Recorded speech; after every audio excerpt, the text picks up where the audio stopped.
பெண்கள் எப்படினாலும் போலான்னு பெரியார் சொன்னது மட்டும் இல்லாமல் இன்னைக்கு இருக்கிற பொம்பளை பிள்ளையெல்லாம் கருப்பு சட்டை போட்டிருக்கவங்க அப்படிதான் சுத்துறோம் அப்படின்ற ஒரு ஃபார்முலேஷனுக்குள்ளே கொண்டு வராங்க. கொண்டு வந்து இதில் இன்னொரு வியப்பு, யூடியூப் இருக்குது, அண்ணனுங்கள்லாம் இன்றைக்கி போய் பார்த்தீங்கன்னாலும் தெரியும். இந்த அழைப்புதலை போட்ட உடனே ட்விட்டர் எக்ஸ் தளத்தில் ஒரு இது கமெண்ட்டு, அந்த கமெண்ட்டை சொல்கிறேன், எந்த கட்சிக்காரவங்க போட்டிருப்பாங்க நீங்கள் கண்டுபிடிங்க.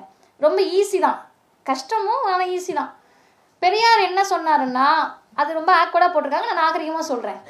டாய்லெட் போக கூட பெரியார் தான் கற்றுக் கொடுத்தாருன்னு போய் பேசிட்டு வரப்போகிற அப்படின்னு போட்டிருந்தாங்க. யார் போட்டிருப்பா? எந்த கட்சியாக இருக்கும்? சும்மா சொல்லுங்கண்ணா. இந்த இளைஞர்கள் அக்ரிணை அப்படின்றாரு. இங்கே தான் நமக்கு ஒரு ட்விஸ்ட்டு. தம்பிகள் போடலை, தாவேக்கா போட்டிருக்கு. அவங்க எனக்கு கன்ஃபியூஸ் ஆயிடுச்சு. உள்ளே போய் பார்த்தா அந்த சிம்பிளோட இருக்குது, அந்த ஐக்கானோட இருக்குது. இப்போ எல்லாம் என்ன நம்ம புரிஞ்சுக்கணும்னு கேட்டால், யார் வந்தாலும் சரி பெரியார் என்பவரை கொள்கை தலைவர்னு பேனரில் வச்சுருந்தா தமிழ்நாட்டில் கட்சி நடத்த முடியாது. கொள்கை தலைவராக உணர்வு பூர்வமாக ஏற்றுக்கொண்டால் மட்டும்தான் கட்சி நடத்த முடியும். இப்போ இவங்க எல்லாருக்கும் சேர்த்து நம்ம பதில் சொல்லணும். இதில் இன்னொருத்தர் வந்து என்னுடைய ஒழுக்கத்தை பற்றி எல்லாம் ஆய்வு செய்து, எனக்கு என்ன டவுட்டுன்னு கேட்டால், எங்களுக்கெல்லாம் என்ன சிசிடிவி கேமராவா? 20,000 ரூபாய் இன்ஸ்டாலேஷனுக்கு கேட்குறாங்க. எங்களுக்கு மட்டும் தான் இன்ஸ்டாலேஷன் ஃப்ரீ. இவங்களே பாவம் வந்துடுவாங்க எல்லா ஊர் பக்கமும். எனக்கு என்னன்னு கேட்டால், ரொம்ப நாள் தனியாக போயிட்டு வர சிரமமாக இருக்குது. இந்த குரூப் எல்லாம், இந்த கேமராவை தூக்கிட்டு வர்ற குரூப் எல்லாம், நீங்கள் இல்லைன்னு அந்த இன்ஸ்டாலேஷன் குரூப் எல்லாம் நமக்கு உண்மையாகவே பாடி கார்டாக கூட வந்துடலாம் போல்.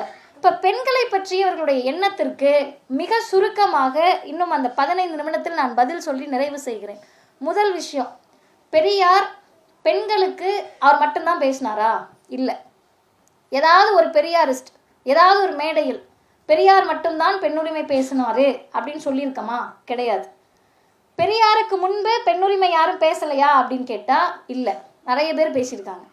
பெரியாருக்கு முன்பு பெண்ணுரிமையை பற்றி யாரும் எழுதலையா? இல்லை, நிறைய பேர் எழுதியிருக்காங்க. பின்ன என்ன பெரியார்? பெரியார் தான் எல்லாம் செஞ்சாருன்றீங்களே அப்படின்னு நேற்றைக்கு முதல் நாள் இப்படி பேப்பரை தூக்கி வச்சுக்கிட்டு அங்கே இருக்கிற தலைமை தற்குறி ஒன்று வாசிக்குது. 1890 ஆரம்பிக்கப்பட்ட கல்லூரி, 1891 ஆரம்பிக்கப்பட்ட கல்லூரி, 1900 ஆரம்பிக்கப்பட்ட கல்லூரி. ஆமாம், கல்லூரி இருந்துச்சு, உன் தாத்தனும் பாட்டனும் உள்ளே போய் படிக்க முடிஞ்சான்றதான் கேள்வி. கல்லூரி இருந்துச்சே, நீ ஏன் போய் படிக்கலன்றதான் கேள்வி. 1901 சர்வே படி, ஆங்கிலேயர்கள் எடுத்த சர்வே படி பார்ப்பனர் அல்லாத மக்கள் இங்கே எத்தனை பேர் படித்தவங்கன்னு கேட்டால் 1% கீழே. இத்தனை கல்லூரிகள் இருந்துச்சுல்ல, முப்பாட்டன், பாட்டன், சித்தப்பன், ஒன்று விட்ட சித்தப்பன் எல்லாம் எங்கே போனாங்க? ஏன் யாரும் போய் படிக்க வைக்கல? ஆண்களே படிக்கலன்றப்ப பெண்கள் நிலை என்னவாக இருந்தது? நம்ம தாத்தாவும் நம்ம பாட்டியும் நம்ம அம்மாவும் படிச்சிருக்காங்களான்னு யோசிக்கணும். இப்போ யாருமே படிக்காதப்ப பெரியாருக்கு முன் பெண்ணுரிமை பற்றி பேசினார்கள், எழுதினார்கள், சிந்தித்தார்கள்.